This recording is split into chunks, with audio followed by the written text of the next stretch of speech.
Okey, kita bersama dengan Hafiz Sofi, seorang penggiat drama, pelakon drama dan juga filem teater. Okey, tanya pendapat antara drama dengan teater, mana lagi susah? Sebenarnya drama dengan teater ni kalau kita nak bandingkan mana lagi susah, kesusahan dia tu boleh kata sama je. Drama ni cuma medium yang berbeza.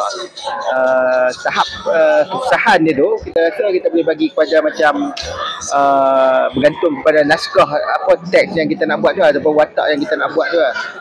Tapi kalau teater ni biasanya kita akan berlakon di pentas indoor. Jadi biasanya sebelum satu persembahan dilakukan, kita akan melakukan rehearsal kurang-kurangnya 1 bulan atau 2 bulan.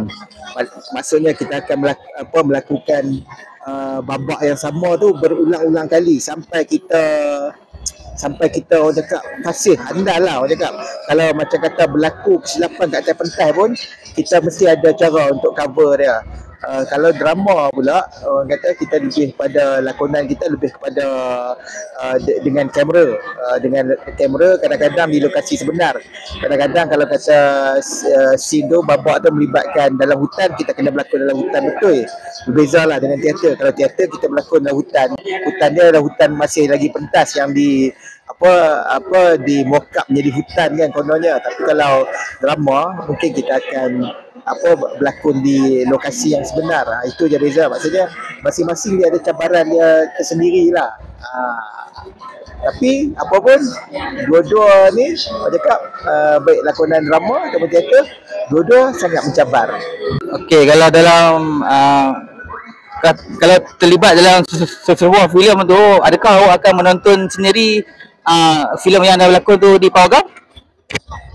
Biasanya kalau saya berlakon filem, sebuah filem lah yang akan keluar kat program, saya akan pergi menonton filem tu kat program. Sebab pertamanya sebab saya nak check betul tak dia ejaan nama saya pada kredit title tu.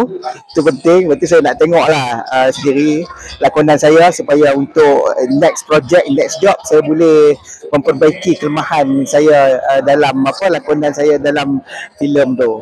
Maksudnya kadang-kadang bila kita buat tu tak sebenarnya kita berperhati kan. Kadang-kadang kita rasa mungkin ada kurang dia. Kalau kata di masa hadapan kita dapat lagi watak-watak lain, kita akan ada cara lagi, ada kreativiti lagi yang kita nak tunjukkan dalam lakonan kita. Jadi penting naknya untuk kita tengok dan study lakonan kita sendiri. Kalau kita tak tengok, kadang-kadang tu dia jadi macam shock sendirilah. Kita pun tak tahu apa yang kita lakon kan. Sebab kita berlakon je, kita tak tengok apa output dia. So pada pendapat saya, kita kena mesti apa yang kita lakon tu kita kena tengok. Kita kena menonton balik juga. Okey, kalau lakonan teater pula, adakah awak teringin nak tengok lakonan sendiri di teater? Kalau lakonan teater biasanya kita tak boleh lah tengok persembahan kita sendiri sebab kita berlakon secara live. Tapi kadang-kadang ada setengah di zaman moden ni, kadang-kadang lakonan kita tu kadang-kadang ada unit audio visual yang buat rakaman. Kadang-kadang kita boleh dapatkan balik video rakaman lakonan kita tu dan kita tengok dan study balik lah. Mungkin di masa akan datang kita boleh baiki lagi apa kelemahan kita buat pada persembahan yang kali tu. Sama aja. Maksudnya kita kena menonton jugalah. So maknanya kalau awak tengah live buat teater tu, maknanya awak tak boleh tengok lakonan awak sendirilah.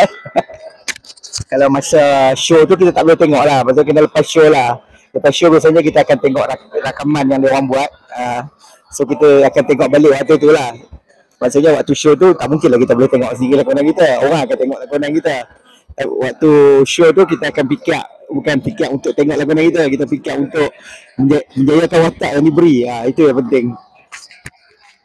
Yalah. Apa watak idaman lah dalam lakonan ke teater ke? Apa watak yang idam kan? Saya kalau watak yang diidam-idamkan dalam ni, saya nak jadi watak macam spy lah, macam James Bond tu. Tapi bukan James Bond, jadi James Bond susah, nak kena lari sana ligan musuh.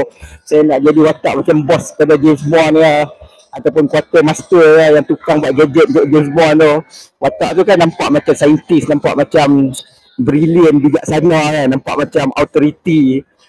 James Bond pun kena ikut cakap dia kan. Saya reckon nak watak macam tu lah kalau boleh. Okay, thank you.